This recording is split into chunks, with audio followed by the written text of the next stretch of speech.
Kevin Durant, Devin Booker, Bradley Beal. The Phoenix Suns have a scary looking squad. Booker, baseline, Jay is money. With a three-pointer. Stays hot. Devin Booker, 4D. Up ahead to Durant, who brings the boom. There were big expectations for the team. The T-Wolf sweep of Phoenix is more about Ant's dominance or the failure of the Suns' big three? It's the failure of the Suns' big three. But after a disappointing first round exit in 2024, people began to doubt the talent. Minnesota on to the second round as they knock off the Phoenix Suns 122-116. Despite their star-studded lineup, there was a feeling that the team was limited. Well, thanks to the addition of players like Tyus Jones, Royce O'Neal, and Ryan Dunn, along with a new coach in Mike Budenholzer, the Suns look dangerous. But are these changes enough to help them become NBA champion? The biggest move in the offseason for the Phoenix Suns was a change in coach to Mike Budenholzer. I have the pleasure of introducing the next head coach of the Phoenix Suns, Mike Budenholzer. Under Bud, the Suns' three-point shooting has improved. Bud has put a heavy emphasis on three-point shooting. He wants the team to shoot more. And not only are the Suns attempting more three-point shots, but they're shooting at a more efficient rate than the previous season. What I've seen so far, as far as their fourth quarter execution, is markedly different than last year. So the league has become all about three-point shooting, and Bud doesn't want his team to fall behind. Takes a seat. There he is again. He's been unstoppable in this ballgame. When you have players like Kevin Durant, Devin Booker, Royce O'Neal, you're able to take more threes. All three of those guys can shoot, they can shoot at a high level, and they can make them. But the increase in three-point shooting has also come as a result of Bud's drive and kick strategy. It's a very simple strategy. The ball handler, whether it's Devin Booker, Tyus Jones, or Kevin Durant, drives to the basket, and usually the defense collapses, and whoever's handling the ball can find the open man. It requires keen awareness and sharp decision making from the ball handler, but the Suns have the roster for it. They have multiple players that can take on the ball handling responsibility. In one possession, Kevin Durant can do it, in another Devin Booker, and in another Bradley Beal. They already had Grayson Allen, who's an absolute sniper from beyond the arc, but now with the addition of Royce O'Neal, they have even more three-point shooting. Nobody should be surprised that the Suns have a more dynamic offense, as Bud is a great coach. You don't have to look further than the Milwaukee Bucks to see the impact that Bud have. Not only did he bring them a championship, but ever since they got rid of him, no coach has been able to replicate his performances. For our city of Milwaukee, NBA champions. Yeah! It's big time. Maybe you can criticize his postseason adjustments and offensive schemes, but in the regular season, there's not much you can say about Bud. His record speaks for itself. In the NBA this season, they go down to Miami in 5 games.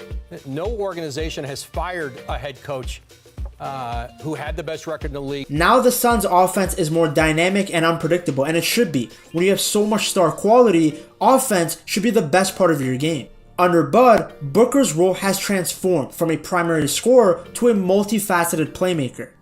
Think about Booker's role on Team USA during the Olympics and then upgrade it. He's not being used as much as before. There isn't an over-reliance on him to score. He's able to do both a bit of scoring, a bit of playmaking, and a bit of the dirty things required for the team to win. We'll shoot free throws, and Devin Booker and Doncic go face to face. Well, you know what? It's Wainwright has to step in. The officials haven't called anything yet. Well, I'll tell you what. There's no reason for Booker to always be on the ball. This isn't the same Phoenix Suns team that he was on when he dropped the 70-point game. They had just paid Eric Bledsoe and Brandon Knight $140 million combined to start in the backcourt. By me starting Devin Booker was like, whoa, what are you doing? I'm not paying him $70 million, Brandon Knight $70 million come off the bench. There's other talented players next to him that can take on that responsibility. That doesn't mean that the offense doesn't go through Booker. It's just more efficient. Booker still does his thing, getting buckets, hitting his fadeaways, drawing defensive attention, and then kicking the ball out. Devin Booker back to his old scoring ways. But now it's a little bit more balanced. Part of the reason that it's more balanced is that the Suns have better role players this time around. One of the biggest upgrades has been Tyus Jones. Couple times we've seen the Lakers get lost behind the defense on good cuts as Nurkic lays it in. Beautiful delivery from Tyus Jones. One of the biggest reasons the Suns struggled last season was because they didn't have a traditional point guard. Well, turns out you do need a point guard. You need a real lead guard, and Tyus Jones is a traditional point guard. Sure, Booker, Beal, and Durant all can handle the ball and can all create, but none of them are a traditional point guard. They ultimately couldn't or didn't, at least if you read the basketball experts, is they tried to play without a real point guard. They thought they could be the NBA team that just doesn't need a point guard. Oh, we got Kevin Durant, Devin Booker, and Bradley Beal. Why do we need a point guard? Well, Tyus Jones is exactly that. Your bread and butter point guard. Someone who can orchestrate the offense. Someone that can manage the game, especially in critical moments. Thanks to his exceptional ball handling and decision making, Tyus Jones has brought stability and efficiency to the Suns' backcourt. And this guy could be trouble, Tyus Jones. He's led the NBA in assist to turnover ratio, a record 6 straight seasons. Anyone that watched him on the Grizzlies would see his high basketball IQ and leadership on the court. He was fantastic at distributing the ball and setting up his teammates to score. When you have scorers like Durant, Booker, and Beal, that's the exact type of player you need in the point guard position. Someone who's pass first. I'm sure at this rate you've heard all about his impressive assist to turnover ratio. Having someone who can manage the pace of the game, knows when to push for fast breaks or when to slow it down is so important. It also means that the big three can go back to focusing on what they do best, which is scoring. Now they don't have the extra burden of having to also play make. Booker on a tough drive, left-hand finish. Although he's small, don't underestimate Jones' ability to defend. He has good anticipation and can read the opponent's plays, getting steals in the lanes. His role as the starting point guard has not only filled a vital gap for the Suns, but it's also elevated the team's overall performance. He's going to be crucial if the Suns want to make a deep run in the postseason. Tyus Jones, that pickup, I think is going to help them immensely because that brother can play, and he's a point guard, and I think that stabilizes them to a large degree. Then you have Nurkic. Now, I'll be honest, the jury is still out on Nurkic. Sometimes he looks amazing as this solid defensive piece that can protect the rim.